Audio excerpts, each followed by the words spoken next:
points, in the upper 70s anymore. So this is practically dry in comparison. I know some people from the north would say, oh, 62, but down here, hey, this is a very welcome change. Even cooler here in Florence. Notice those dew points in the upper 50s. Temperatures a little bit higher, though. We're going to be in the mid 80s right now here across the area in North Alabama. Now, as we head through the rest of the day today, we get back to the mid 80s on the whole. Pretty beautiful conditions out there. Really no issues to speak of. A lovely, lovely day here on tap. Tomorrow looks very similar in some ways, but in other ways, not so much. Let's walk through it here. Here's the futurecast next 24 hours. Again, there are those northerly winds staying, I'd say, consistent at about 5 to 7 miles an hour. Maybe gusts a little higher, but nothing too significant in that respect. On the whole, we'll be about 60 for our lows tonight, maybe some upper 50s, in fact, creeping on in here. As we head through tomorrow, though, I'm seeing an increasing signal for maybe a stray shower here and there in North Alabama. Check that out there. We're starting to see that creep on in here. Not going to be a washout. Don't change your day plans around. Do not cancel any outdoor activities. Just maybe keep an eye on the radar,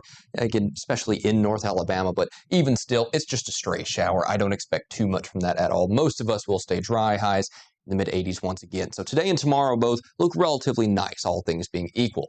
Extended from Futurecast, however, this changes things up a little bit because we've been talking about the first half of the week for elevated rain chances. And indeed, we're holding on to that. Late Monday, that's where we start to see maybe some scattered storms creeping in across the area. Notice they're not particularly widespread, but we'll probably see a couple pop up then.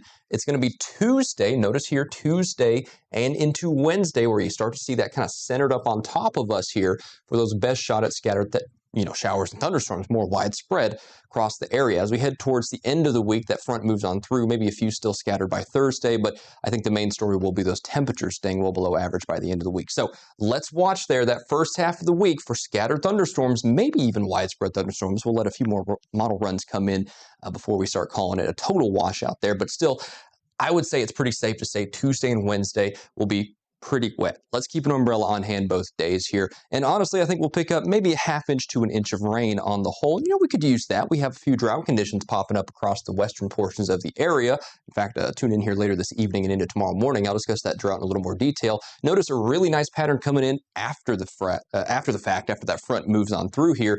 Upper 70s for daytime highs. Yeah, it's definitely going to feel like September there. Next weekend, current indications are that it looks fantastic. So we just got to get through a couple of wet days here, Tuesday and Wednesday, and perhaps late Monday and early Thursday with some rain chances.